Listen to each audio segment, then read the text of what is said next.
At exactly 12 a.m., my phone lit up like a warning siren. Samantha, your apartment is closer to the airport. I'm dropping off my 3 kids. No, hey. No, are you awake? Just a decision, delivered like a package with my name on it. I sat up in bed, heart thudding, rereading the message like the words might rearrange themselves into something reasonable. I typed back with shaking fingers. Me, I'm not home. 3 dots appeared immediately. Samantha. Mom has your spare key, she's letting us in. My stomach went cold. Not because of the kids, because of what that sentence meant. My front door wasn't mine in their minds. It was a suggestion. I stared into my dark living room, at the quiet I'd fought for, and felt something inside me click sharp, calm, final. Then I smiled. Not because it was funny. Because for the first time, I knew exactly what I was going to do next. My name is Grace. I'm 33 years old, and in my family, I'm known as the dependable one. That sounds flattering until you understand what it really means. Dependable means I answer the phone, no matter the hour.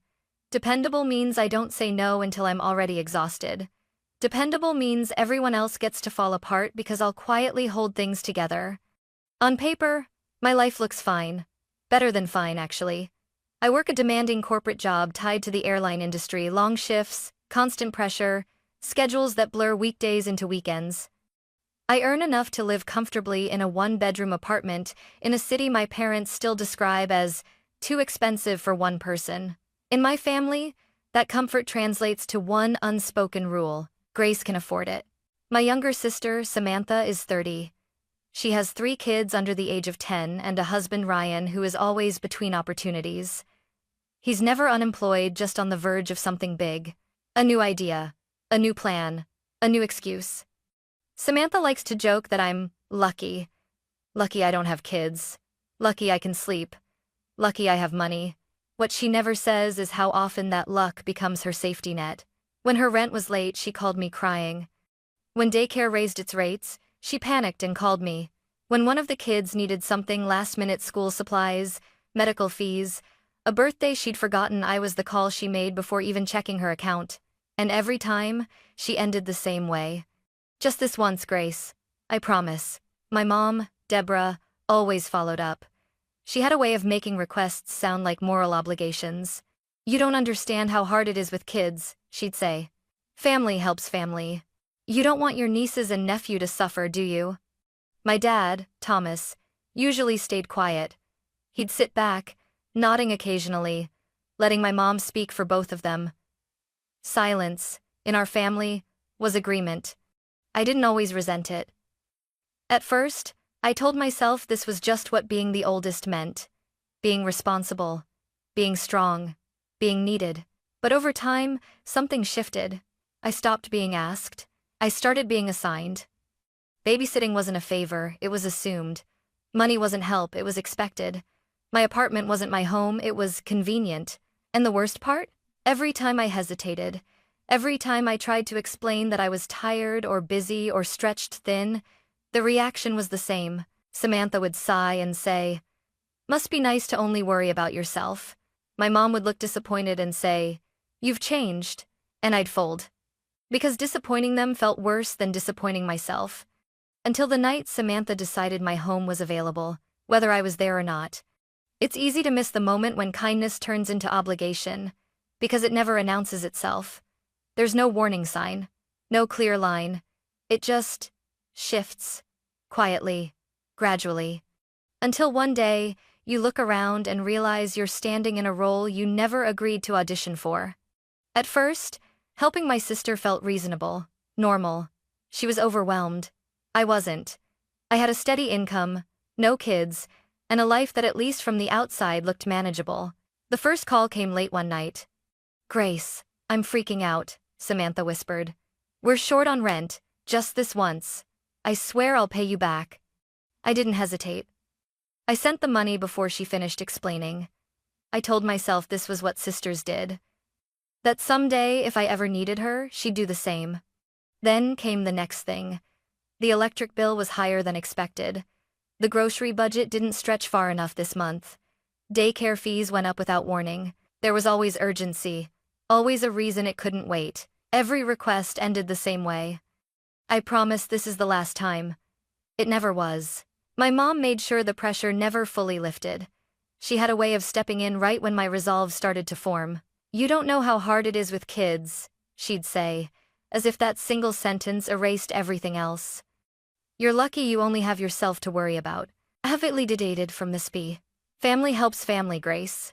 That phrase became a hammer. It flattened every boundary before I could even build one. Whenever I hesitated, just hesitated, my mom's tone changed. Not angry, disappointed, like I was failing some invisible test of who I was supposed to be. "I didn't raise you to think like this," she said once, after I asked for a few days before sending money for a medical expense. "You're not the kind of person who turns her back on family." Samantha didn't need to say much. She mastered silence instead. She'd go quiet on the phone, let the pause stretch, then sigh. "I guess we'll figure something out," she'd say softly. And somehow, that felt worse than begging. Because figuring it out always meant the kids going without, and I couldn't live with that. So I paid, again, and again. By the time Samantha had her third child, I wasn't just helping in emergencies anymore. I was planning my life around her needs. I started turning down invitations, postponing things I wanted, telling myself I could do it later after things stabilized for her. They never did. I stopped buying things without doing mental math first. New shoes? That's groceries for Samantha's kids.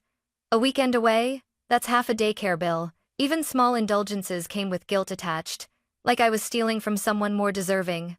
My phone buzzing started to make my chest tighten. A message from Samantha no longer meant a conversation. It meant a problem, a request, a responsibility already assigned to me. What hurt the most was realizing how invisible my own limits had become. No one asked if I was tired. No one asked if I could afford it. No one asked if I wanted to. They assumed, and I let them. Because every time I tried to push back, I was reminded subtly or directly that saying no would make me selfish, cold, ungrateful, a bad sister, a bad daughter. So I kept saying yes. Until the night my sister decided my home was available without my permission, and I finally understood that I wasn't being helped into this role anymore. I had been placed in it. That night I didn't feel dramatic. I didn't feel angry. I felt tired in a way sleep doesn't fix. I had just gotten home a few hours earlier, dropping my bag by the door, kicking off my shoes without bothering to line them up. My apartment was quiet, the good kind of quiet. No TV, no voices. Just the soft hum of the fridge and the distant city noise through the windows. I remember thinking, I made it through today. I was halfway through reheating leftovers when my phone buzzed. 12 a.m. Samantha's name lit up the screen. For a second, I considered not opening it. I already knew that nothing good ever came after midnight in my family.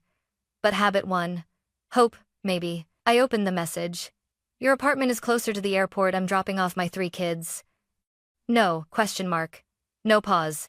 Just a statement, as if it had already happened.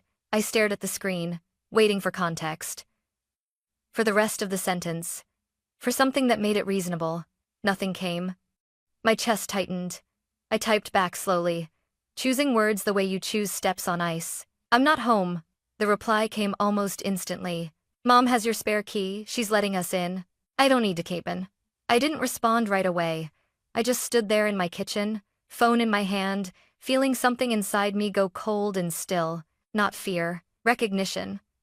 That sentence explained so much more than this one night.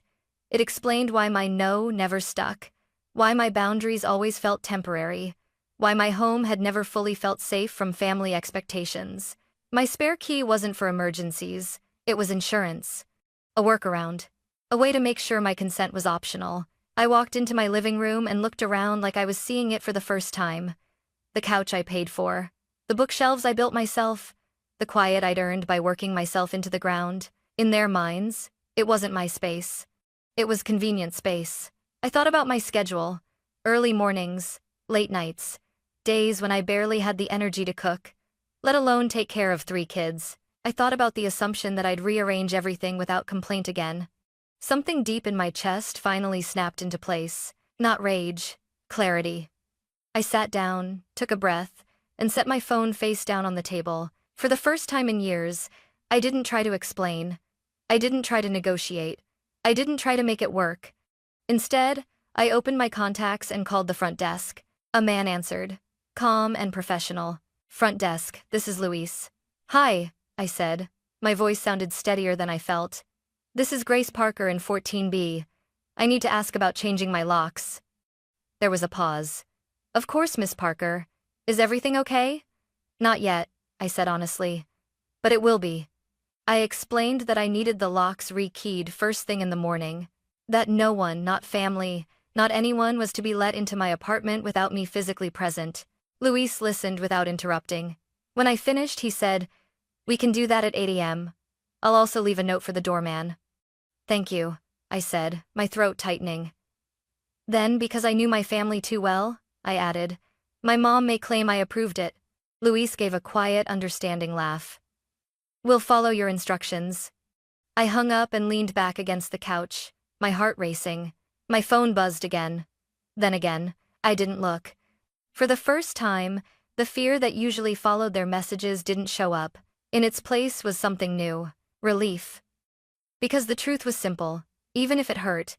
If my family could walk into my home without my permission, then saying nothing was no longer an option. That night, I didn't fall asleep easily, but when I did, it was with the strange, steady knowledge that everything was about to change. I didn't have to wait long. Less than 10 minutes after I called the front desk, my phone started buzzing again, harder this time. Not texts. Calls. "Mom." I stared at her name until it stopped, then started again. The familiar pressure rose in my chest, that instinct to answer quickly, to smooth things over before they escalated. I didn't do that anymore. On the third ring, I picked up. "Grace," she said sharply, skipping hello like it was a luxury we didn't have. "What is this I'm hearing about you refusing to help your sister?" "I'm not refusing to help," I said calmly. "I'm refusing to be volunteered," she scoffed. "Don't play semantics with me. Samantha finally gets something nice, and you're trying to ruin it." "I didn't plan her trip," I replied. "I have work. I'm not even home. I can't take 3 kids for 2 weeks." "You're exaggerating," she snapped. "They'll be in school most of the day. You barely stay home anyway. What's the difference?" The words landed harder than she probably intended. "My home is where I recover," I said slowly. "Those days matter." She sighed loudly, the kind of sigh meant to signal disappointment rather than fatigue. "You've changed," she said. "Money has made you cold." I felt something twist in my chest, but I didn't retreat. "I didn't change," I said. "I just stopped being scared." That earned me silence. Then her voice dropped. Lower, more controlled. "Listen to me carefully," she said. "The kids already know they're staying with you. Samantha and Ryan have non-refundable tickets. There is no backup plan." There it was, the trap laid bare. Make it inevitable. Make me the villain if I refused. My heart pounded, but my voice didn't shake. "No," I said. She inhaled sharply. "What did you say?" I said no, I repeated. "You don't get to promise my time, my home, or my life to someone else without asking." Her tone hardened. "After everything we've done for you." "I've given Samantha thousands of dollars over the years," I interrupted, surprising even myself. "Rent, bills, emergencies. I've rearranged my life more times than I can count. This isn't help anymore. This is expectation." She went quiet, then laughed a short, humorless sound. "So now you're keeping score?" "I'm setting boundaries," I said. "And I'm changing my locks." "You wouldn't dare," she hissed. "I already scheduled it," I replied. Her voice rose, sharp and shaking. "You're threatening your own family?" "I'm protecting myself," I said. "And if you show up anyway and leave the kids without my consent, I'll call the appropriate authorities. Not to hurt you, but because that wouldn't be safe." There it was, the line she'd always used when she was losing control. "If you do this," she said, venomous and precise, "you're dead to me." My throat tightened. The old version of me would have panicked, apologized, begged her to calm down. Instead, I closed my eyes and took a breath. "Okay," I said quietly. The silence on the other end was absolute. Then the line went dead. I lowered the phone and sat there in the dark, shaking not from fear but from the aftershock of finally saying what I meant. The guilt came rushing in, loud and familiar. telling me I was cruel, ungrateful, selfish. But underneath it was something steadier, resolve. Because for the first time, I hadn't argued my way out of a corner. I'd stepped out of it entirely, and I knew the real confrontation hadn't happened yet. It was coming in the morning. The locks were changed at exactly 8 a.m. I watched the maintenance worker test the door twice, the soft click of the new mechanism sounding louder than it should have. New keys, new access, new rules. "Everything's set, Miss Parker," he said kindly. "Thank you," I replied, gripping the key a little too tightly. At the front desk, Luis met my eyes and gave a small nod, nothing dramatic, just quiet confirmation that my instructions were on record. "No one upstairs without you," he said. I exhaled for what felt like the first time all morning. For a few hours, nothing happened. No calls, no texts. The silence felt suspicious, like the pause before turbulence. I went out to grab coffee, telling myself I was being paranoid. Telling myself maybe, just maybe, they'd finally listened. When I came back, latte in one hand, bag in the other, I saw them, my sister, my mother, my brother-in-law, and 3 kids standing in the middle of the lobby with suitcases almost as big as they were. My heart dropped straight through my chest. Samantha was already mid-argument, her voice sharp and frantic. "This is ridiculous," she snapped at the doorman. "We're her family. She knows we're coming." The doorman, Mr. Grant, calm and unmoving, shook his head. "I'm sorry, ma'am. I have instructions from Miss Parker." Mom stood beside her, lips pressed thin, pointing dramatically toward the elevators like she could will them to open. "This is her mother," she said. She approved it. Mr. Grant didn't budge. "I'm still unable to allow access." Then his eyes flicked to me. Samantha followed his gaze and spotted me instantly. Her face lit up not with relief, but triumph. "Grace," she called loudly. "Tell him to stop this nonsense and let us upstairs." Every head in the lobby turned. I felt heat crawl up my neck. Not because I was ashamed, but because this was exactly what they wanted. An audience. Pressure. Optics. Mom stepped toward me, her tone suddenly soft, performative. "There you are, sweetheart," she said. "Come on. Don't do this here. Don't do this here." As if they hadn't dragged it here on purpose, Samantha crouched down next to the kids and smiled brightly. "Say thank you to Aunt Grace," she chirped. "You're staying with her for a bit, remember?" One of the kids waved. Something twisted painfully in my chest. That was the weapon. Not yelling, not threats. The kids. Ryan finally spoke, trying to sound reasonable. "Grace, it's just 2 weeks," he said. "We really need this break." I set my coffee down on the front desk so my hands would be free. Then I took a breath. "No," I said. Samantha blinked. "What?" I said no, I repeated, my voice steady despite the pounding in my ears. "You can't show up with suitcases and kids and expect me to comply because you're already here." Mom's expression hardened. "You are humiliating us," she hissed. "You put yourselves here," I replied quietly. "You were told no." Samantha's voice rose, sharp and desperate. "These tickets were expensive. We already checked out of the house." "Then you should have arranged childcare," I said. "Like parents." The lobby went silent. Samantha stared at me like she didn't recognize the person standing in front of her. "You can't do this," she whispered. "They're your nieces and nephew." I looked at the kids again, confused, tired, caught in something they didn't understand. "I love them," I said. "That's why I'm not going to use them as leverage." Mom stepped closer, her voice low and furious. "You're choosing yourself over your family." I nodded once. "Yes," I said. "I am." Then I turned to Mr. Grant. "They are not on my guest list," I said clearly. "Please don't let them upstairs." "Oh, in that stage. In that—" "No," he nodded. "Understood, Miss Parker." Samantha's face crumpled into disbelief. "You're choosing money over us," she whispered. I swallowed hard. "I'm choosing safety," I said. "And boundaries." Mom's voice cut through the lobby like a blade. "You're dead to me." The words still landed. They always did, but they didn't break me. "Okay," I said softly. For a moment, no one moved. Then Samantha grabbed a suitcase handle too hard, nearly tipping it over. "Fine," she snapped. "We'll figure it out without you." They turned and dragged the kids and luggage toward the exit. The doors slid shut behind them. The lobby fell quiet again. I stood there, shaking not from fear, but from the aftermath of finally standing my ground. It hurt, but beneath the hurt was something I'd never felt before: relief, and the knowledge that there was no going back now. The doors closed behind them with a soft, final hiss. For a few seconds, no one spoke. The lobby felt strangely hollow, like all the noise had been sucked out at once. Mr. Grant returned to his desk. Someone cleared their throat. Life resumed, indifferent to what had just cracked open inside me. I picked up my coffee. My hands were shaking so badly I had to steady the cup against the counter. "Are you okay, Miss Parker?" Mr. Grant asked quietly. I nodded. It took a second for my voice to work. "I will be." Up in my apartment, the quiet felt heavier than usual.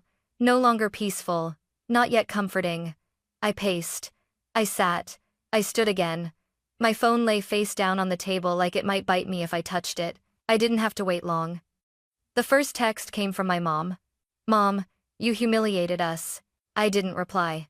Then another. "Mom, your father is furious. The kids are confused. I hope you're proud of yourself."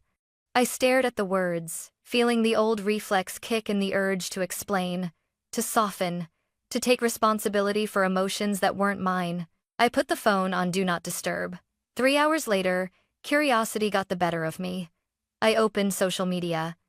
There it was, a photo of Samantha on a beach, oversized sunglasses, a bright drink with a tiny umbrella in her hand. The caption read, "Finally, taking time for us. Number deserved, number blessed." My stomach dropped. So much for no backup plan. So much for "we're stuck if you don't help." They had options. They always had options. They just preferred the one that cost them nothing. I laughed once, short and sharp, not because it was funny, but because it was painfully predictable. The story they'd told me for years collapsed under the weight of a single photo. That night, messages trickled in from extended family. A cousin I barely spoke to. "Hey, what happened with your mom?" An aunt. "Your mother seems really upset. Are you okay?" I checked my mom's page again.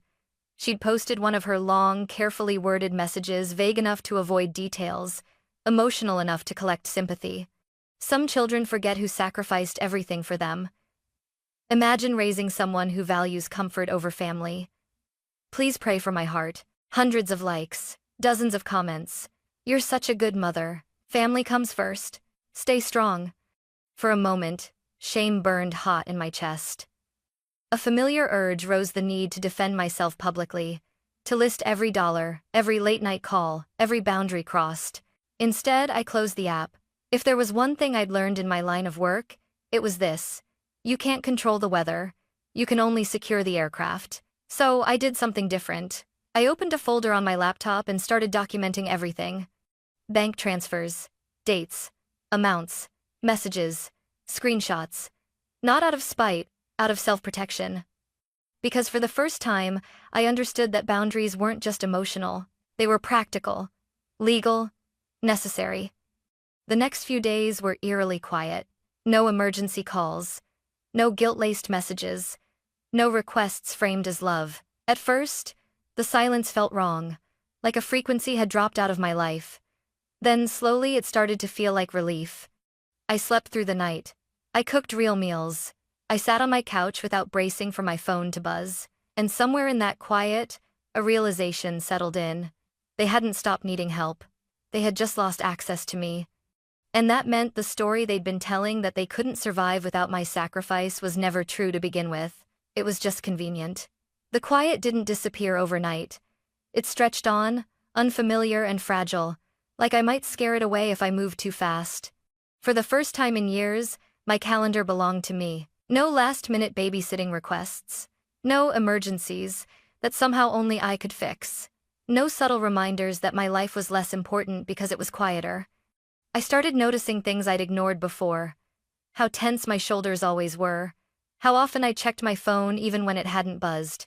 How deeply I'd internalized the idea that rest had to be earned by exhaustion. A week after the lobby incident, I scheduled my first therapy session. I told the therapist everything: the money, the guilt, the spare key, the way my mother spoke as if my boundaries were betrayals. She listened without interrupting. Then she said something that made my chest ache. "This isn't you being difficult," she said. "This is you stepping out of a role you were assigned without consent." She explained concepts I'd never had language for before. Parentification, emotional coercion, financial pressure disguised as love. They trained you to feel responsible for their comfort, she said. Of course, saying no feels terrifying. That doesn't mean it's wrong. Those words stayed with me. I made small, deliberate changes. I removed my mom from any accounts where she didn't need access. I canceled the automatic transfers I'd set up just in case. I stopped explaining my decisions. When Samantha texted weeks later, testing the waters with a casual, "How are you?" I replied politely and briefly. No openings, no apologies, no offers. My dad called once. He cleared his throat, the way he always did before uncomfortable conversations. "You know your mother is very upset," he said. "I know," I replied. There was a pause. Then, unexpectedly, "I've seen the bank statements," he admitted quietly. "I know how much you've helped." I sat down, stunned. "I should have spoken up sooner," he added. I didn't. It wasn't a full apology. It didn't erase years of silence. But it mattered. For the first time, I wasn't the only one acknowledging reality. I started doing things just for myself. Small things at first. A massage without guilt. A weekend away without checking my phone. Buying something because I wanted it, not because it was useful to someone else. Each choice felt radical. Each one reinforced the same truth. My life didn't exist to stabilize theirs. The hardest part wasn't the distance from my family. It was unlearning the reflex to sacrifice myself to keep everyone else comfortable. But with every boundary I held, something inside me grew steadier, stronger, and I realized I wasn't losing my family. I was losing a version of myself that had been quietly disappearing for years. 6 months passed before my sister reached out again. When her name appeared on my screen, my stomach tightened out of habit. Old instincts don't disappear just because you stop feeding them. I stared at the phone for a long moment before opening the message. "Samantha, I'm not asking for money." I didn't realize I'd been holding my breath until I exhaled. A second message followed. "Samantha, we figured things out. We found a sitter. We had to budget. It wasn't fun, but we did it." I read the words twice. Not because they were dramatic, but because they were honest in a way I wasn't used to hearing from her. A few minutes later, another message appeared. "Samantha, I shouldn't have tried to drop the kids on you like that. Ryan said if someone did that to us, we'd lose it." It wasn't a full apology, but it was something new. I typed back slowly. "Me. I'm glad you figured it out. You're their parents. You will." That was it. No reopening old wounds. No renegotiating boundaries. Just clarity. We didn't suddenly become close. My mom didn't call to apologize. The distance stayed, but it softened into something quieter, less volatile. And my life? It expanded. My apartment felt like mine again. The spare key stayed exactly where it belonged, unused. I stopped jumping at every notification. Midnight texts no longer felt like commands. One evening I sat on my couch, lights low, city glowing outside my window, and realized something that made my throat tighten. I hadn't ruined my family. I hadn't abandoned anyone. I had simply stopped playing a role that was hurting me. They survived. The kids were fine. The world didn't collapse because I said no. What ended wasn't love. It was access. And in the space where obligation used to live, something better finally grew. Peace.